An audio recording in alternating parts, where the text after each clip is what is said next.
glorioso Nitro 5, o rei do custo-benefício alguns anos atrás, recebeu agora uma repaginação visual bem legal, com um corpo bem mais robusto e processadores da nova arquitetura da Intel, que prometem ajudar bastante a categoria gamer. Essa também é a segunda geração com a placa de vídeo RTX, que estava indo bem ano passado, mas precisava de uns ajustes para se sair melhor. Essa é uma análise que eu me sinto numa posição especial, porque apesar de eu usar diversos notebooks diferentes aqui no estúdio por alguns meses ou algumas semanas, o que eu tenho lá em casa para o meu uso pessoal é um Nitro 5, só que dessa versão antiga. Com essa experiência de 3 anos, então, deixa eu te apontar as falhas do projeto antigo, que foram ajustadas aqui, e algumas que continuam aparecendo para você decidir se gosta do novo Nitro 5 ou não. Terão links de compra lá na descrição para ajudar o canal, junto do comparador Escolha Segura e do nosso grupo de ofertas no Telegram, para você nunca perder um preço baixo na internet. Tudo aqui na descrição e bora para análise.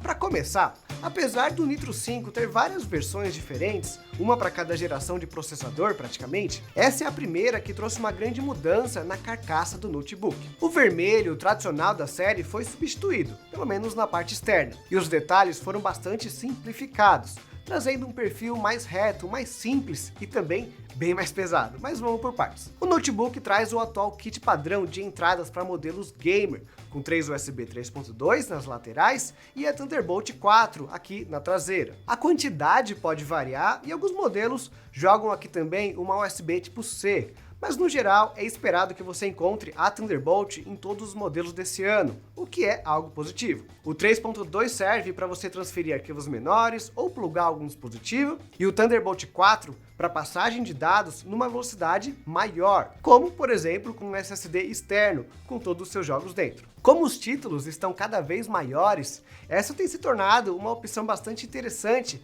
e relativamente rápida de acessar os seus jogos, sem ficar instalando e desinstalando. Outro uso para o Thunderbolt 4 é a transmissão de vídeo, que pode ser útil para alguns modelos de monitores. Mas você não perde o HDMI, que está aqui na traseira também. E completando o kit, a entrada de cabo Ethernet está aqui para você não sofrer com o delay do Wi-Fi, e também tem o combo para fone de ouvido. O Bluetooth é o 5.2 e o Wi-Fi é o 6, tudo dentro das normas. Mas olha, eu achei bastante positiva essa escolha de encher a traseira com as entradas. Na versão do Nitro 5 que eu tenho em casa, o cabo de energia já encaixava aqui e eu sempre achei ótimo, pois você consegue um mínimo de organização com ele na mesa. E agora com o HDMI e o Thunderbolt fica ainda melhor. Mas convenhamos, né? Esses notebooks gamers são desktops um pouco mais fáceis de levar por aí, ao invés de equipamentos portáteis de verdade. São vários motivos que tornam isso verdade, mas um dos principais, na minha opinião, é que você não vai usar ele sem um mouse. Não que o touchpad seja ruim, é um pouco pequeno talvez, mas para usar rapidinho, para trabalhar, é ok.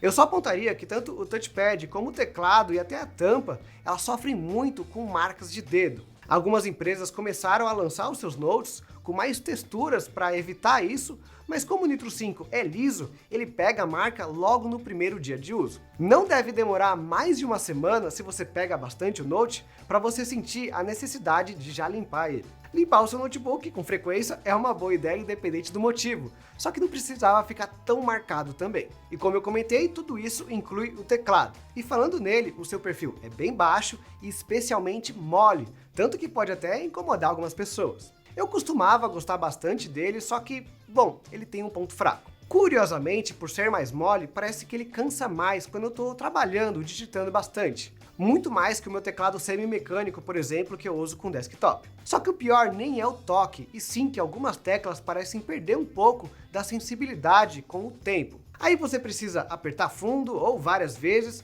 para ele registrar o comando. Pesquisando na internet e conversando com algumas pessoas que também usam um Nitro 5, parece que o problema é meio que frequente, e pode até ser pior do que no meu caso. Eu só perdi um pouco de sensibilidade da tecla A, mas alguns relatos de pessoas que falam que 4 ou 5 teclas falharam ao mesmo tempo. Não necessariamente o problema é causado pelas teclas moles, mas ainda assim, ver o mesmo teclado na nova versão me deixou com o pé atrás. Também não era um problema universal, viu? Longe disso.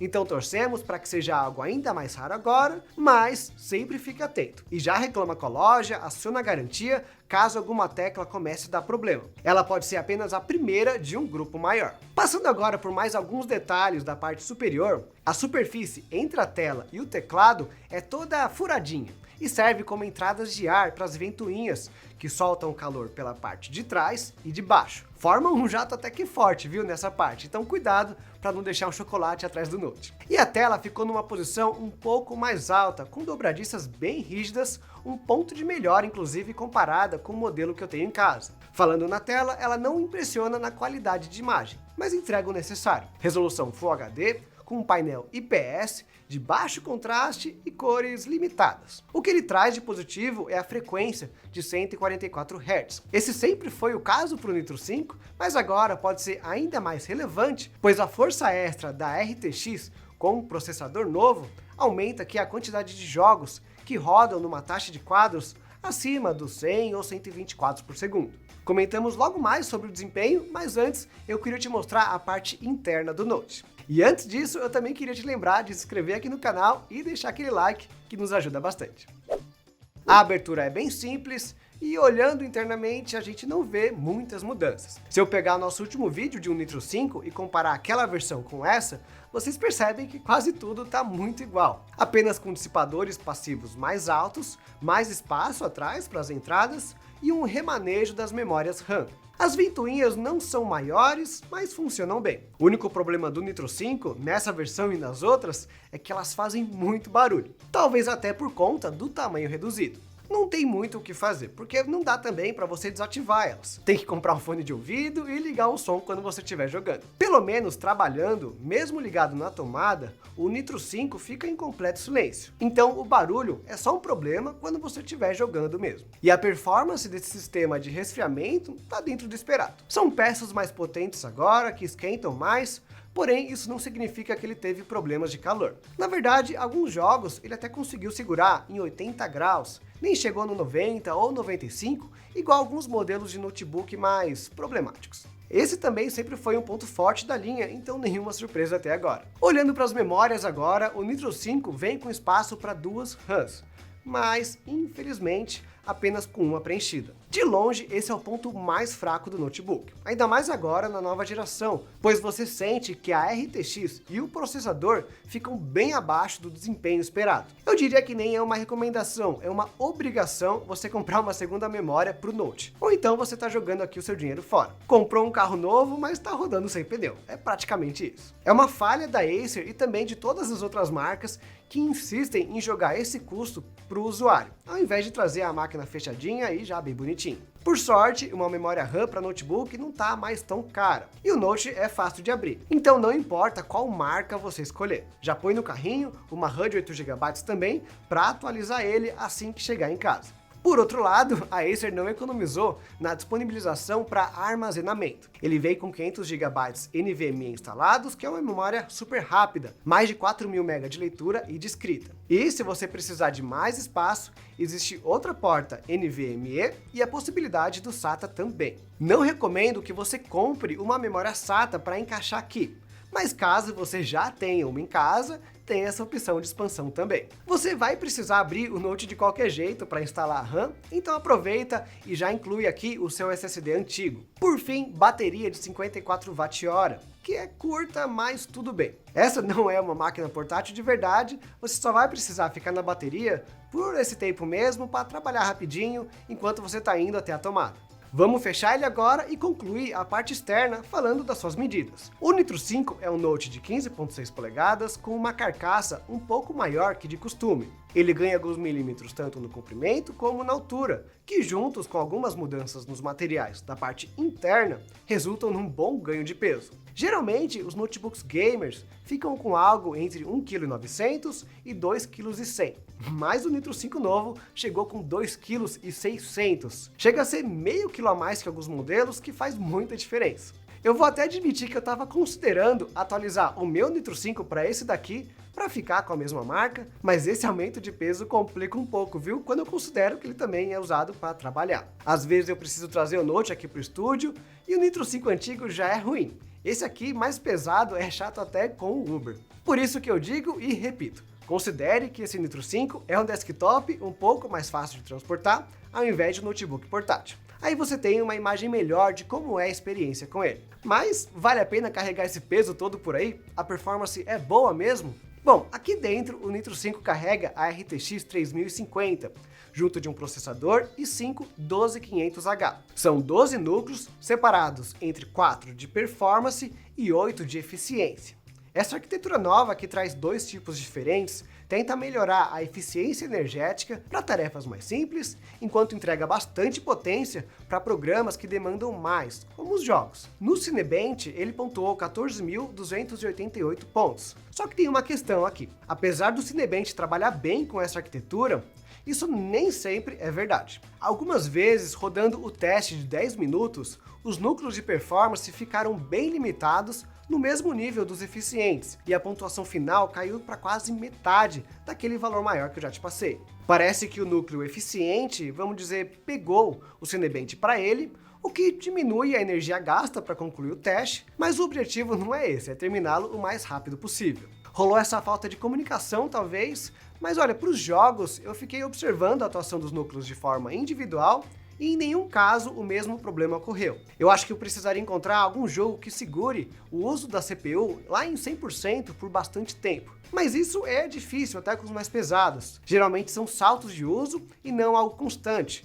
que é o melhor caso para essa arquitetura nova. Então ponto para ela. Mas pensando na performance dos jogos de forma mais direta, logo de cara dá para ver que não tem jeito, tem que corrigir aquela questão da memória. O caso não é só a quantidade, e sim o chamado Dual Channel. Isso significa que duas memórias trabalham em paralelo. É uma particularidade do DDR4, que é a versão da memória basicamente. Com duas memórias funcionando de formas juntas, então, ele consegue separar o trabalho e terminá-los de forma mais rápida. Isso não vai aumentar a taxa máxima de quadros do jogo, mas afeta bastante a estabilidade deles. Deixa eu te mostrar logo com Hogwarts Legacy, que assim que você abre o jogo, dá pra ver que o Nitro 5 tem potencial. Mas é só você se mexer que a taxa já começa a pular para todo lado. Ela tem uma margem enorme, variando de 80 quadros por segundo até 20. E não é só uma queda rápida não. Ele fica um tempo lá embaixo, aí sobe, aí desce, aí trava, aí sobe, aí desce de novo. Não é uma experiência satisfatória. Mas sabe o que é pior? Lá no meu Nitro 5 com o Ryzen 4600H e a GTX 1650, o jogo fica bonitinho, uns 60 ou 50 quadros por segundo. Trava de vez em quando, sim, é um jogo novo, mas é muito melhor jogar lá do que aqui, simplesmente porque eu fiz um upgrade para duas memórias em paralelo. Algo específico do Hogwarts Legacy é que ele é mais faminto por RAM. A recomendação é 32 GB, então se você tiver esse total aí todo grandão, talvez dê para você ficar ainda mais estável. Mas com 16 GB já fica muito melhor, com uma média aqui de 75 quadros. No Red Dead Redemption vemos algo parecido, onde com apenas uma memória, a média fica em 50 quadros por segundo, 1% em 31 quadros e o 0,1% em 4 quadros. Mostrando aqui que quando cai, cai mesmo. Contra 62 quadros por segundo, na média com duas memórias, num mundo muito mais estável. Nessa comparação então de RTX contra GTX, lembrando também que tem uma diferença nos processadores, os ganhos são em média de 20 a 30 quadros por segundo, desde que você tenha as duas memórias RAM. Vale apontar ainda que eu tive zero problemas com temperatura. Eu falei que ele é barulhento e internamente, claro que a temperatura sobe, mas os valores não chegaram a ficar em pontos críticos, e na superfície externa não me incomodou em nenhum momento. Esse é um dos motivos que eu prefiro notebooks gamer com processador i5 ou Ryzen 5, ao invés de um i7 ou i9. Dá para alcançar mais desempenho com esses outros, mas não deve demorar nada para a temperatura começar a ficar um problema. Aí o sistema corta o desempenho das peças para não sobreaquecer e no final você está pagando muito a mais para um ganho pequeno. O custo-benefício está mesmo aqui com esses modelos com i5 ou Ryzen 5. O Nitro 5 então tem potencial para ser uma das melhores opções de RTX no momento. E a sorte dele é que os seus concorrentes também não trazem duas memórias RAM. O peso do notebook pode ser um ponto negativo para algumas pessoas, tudo depende do seu uso, mas para ficar em casa e só carregar de vez em quando dá para aturar. O preço já é uma questão mais importante. porque você paga hoje entre R$ 5.000 e R$ 6.500 nesse modelo. Ele ainda não estabilizou, então fica um pouco mais complicado avaliar. Outras versões do Nitro 5 já batem lá embaixo nos R$ 4.000, e também existem notebooks com i7 e a RTX 3050 nesse mesmo preço. Para agora, essa é a comparação que você tem que fazer caso queira uma RTX. Veja o preço dos modelos com i7 de outras marcas, e se estiver muito perto ainda, é porque o Nitro 5 está caro. A longo prazo, vamos pensar num preço ideal de R$ 5.000. Talvez eu errei totalmente aqui na minha previsão, mas é isso, quanto mais perto dos 4.000 e pouco, mais ele substitui os modelos com a GTX. Espero que tenham gostado, não se esqueçam do like, de se inscrever e a gente se vê numa próxima. Até mais!